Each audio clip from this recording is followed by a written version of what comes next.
cininte durana cininte dullatti cininte ani dullatti irra dhaqee qabnaan natti deebitee na cininte sareen ofii kiyyaa guddise sun maaliif kaatee maraatte waan ta'eef na cininte naani marfee 70 nura waraannadhe maal sababa yooti sababa ofii kiyyaa guddise tigalee gisee baay'ee saree si ciniinu saree ofii guddiste waan nama keessa beekutu simiidha malee namni keessa kee hin beene simmiidhu.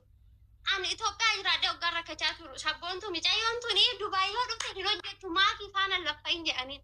Odoo maakiin gisee sana dubartii dadhabduu taate biiftuu gargaaru baattee raatte an Dubaay hin dhufu arramoo biqaati kiyya kan hin agarsiisu.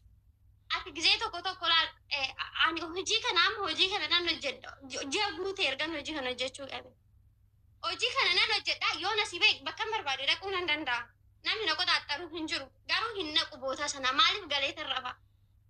Namni keenya yoo ati damma of goote damma si godha. Yoo ati garuu damma of gochuu diddeewu damma si hin godhu. Maaliif koota sitti si arga ati kaleessa proogiraamii gurguddaarra dhaqaa turte, sargii gurguddaarra dhaqaa turte, bakka waamicha gurguddaa jedhamu deemtee jirta, sirbiteellee jirta. Jecha kee kaleessa si alla taa'ee si dhaggeeffadhe maal akka sirraa hubadhe beektaa? Waan sun sii galuusaa baay'een itti gammade. Baga kuufte boruun kaataati. Iffayyitaallee abbaan kee yoo sii kadhate abbaan kee torban tokko dhaabbatee yaa rabbi intalatti yaan itti qabame ati dhiifama godhiif yoo jedhe ati fayyita. Akka fayyitu sitti amani. Si gahee garuu immoo kaleessa bakka hidhatte sun bakka dogongoraa akka ta'e baga baratteerra. Maaliif bakka ati kaleessa hidhattee itti shubbistee itti dhiichiste suni siif akka hin mallee. Si galee odoo ati kaleessa of dhoskitee kosor jettee biyya kana keessa jiraattee har'a eenyumtuu sitti quba hin qabdu. Yoo dura katteellee si bira dhaabbatti malee sitti quba qabdee ayinoo sabboontu nama akkanaati ishii kaleessa agarree jirra ishii nama akkasitti gaafa naan jira bexaam itti galgala jechuudha. Nama ati kaleessa wajjin aarsa guddaa dabarsite gaafa inni gadi ba'ee sirratti waan qalbii tokko haasoo bexaam itti haala kanaan viidiyoo sirratti hojjette agartee yoo jiraatte viidiyoo sana jechuudha. Maaliif nama ani amma sin kabaja sin beeku waan ta'eef keessa kee hin beeku waan ta'eef sin kabaja dhukkubni kee dhukkuba keeti akka intala Oromoo takkaatu yoon bal'isee yaade yoo sammuu guddaadhaan yaade dhukkubni kee dhukkuba kooti of course dhibbatti anatti dhukkubsattu anallee na dhukkuba. Oomasii gochuu yoon dadhabe si bira yoon dhaabbachuu dadhabe yaa Oromoo mucayyoo kana bira dhaabbadhaa jechuun nan danda'a. Tigalee garuu inni si beeku immoo inni si faana nyaatee dhugee kaleessa gaafa ati fayyaa qabdu si faana qabbate sun immoo si tuffachiise. Agartee namni kamiyyuu gaaz nama maxxanii of barsiisuu qabdan bicha of barsiisa. Maaliif maxxanii of barsiisuu qabda sanarra dabartanii yoo of barsiisan sin tuffataa sin xiqqeessa nama birallee gaafa dhattan ilaalcha gadi buutu akkasii qaba. Innaati dhukkuba kee ammaa kanarraa barumsa barachuu qabda malee dhukkubsadhe algarratti hin jedhin. Maaliif akka ati irraa barattuufi?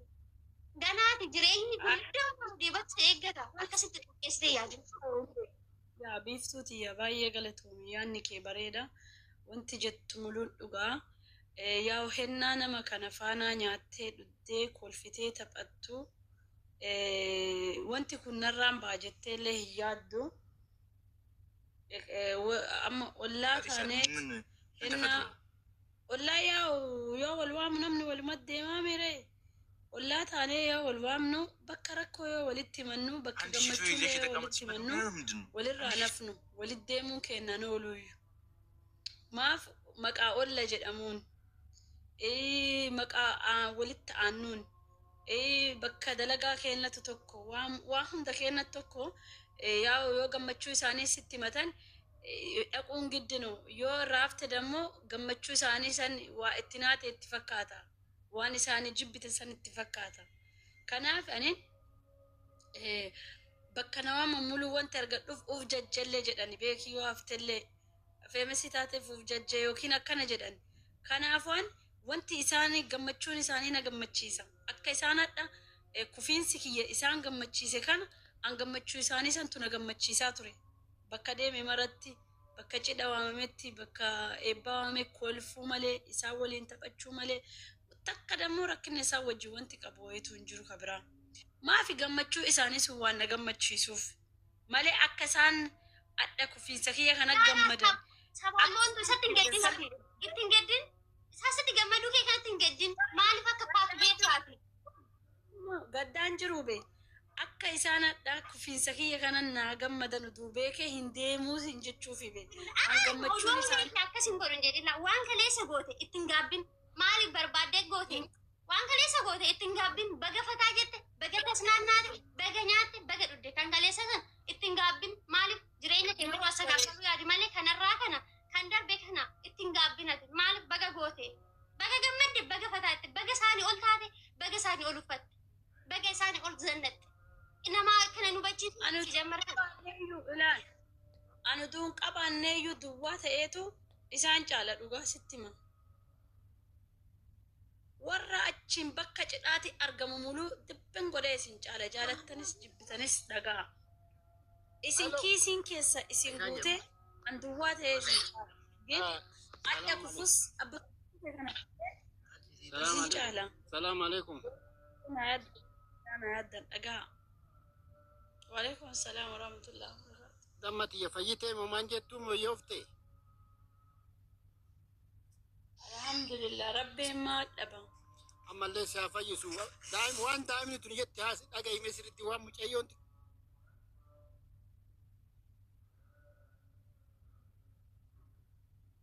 xiqqoon tun jettu sirriitti. Sabboon salaam alaikum. waalaikum assalaam warahmatullah wabarakatuh Ani bari biiftuu wajjin haasaa hartanii yaa'u bakka laayikii yaanni an kanarra kennullee. Akkam nagaa mi'ati? alhamdulillah barii Fayyite? yaa ay adda wayyaa jira alhamdulillah Baga rabbiin si hojjeese wallaahi baga rabbiin si fayyise. Kanarra tarii ammootu yaada biiftuun sii kennite kana ammootu kanarra tarii yaadni biraa hin jedhee yaadu. Yoo dhufellee yaadni kana taruu danda'a. Yoo dhufellee garuu ka biiftuu kunuu sii gahaadha. Sii galee miti. Waan kalee dabarsite illee hin gaabbiin baga dabarsite waan uffattillee uffata uffattillee jechuudha. Waan kalee dabarsite gaabbuun wantuni akkuma jirutti ta'e itti seenuun akkuma jirutti ta'e garuu ammootu itti hin dhiphatin dabarsitee allaqee dhaqqaqee dhumate sun sii galeemi kaadhaa kana ammootu ka amma sa'aatii kan harkaa si qabu kana yaade ishii.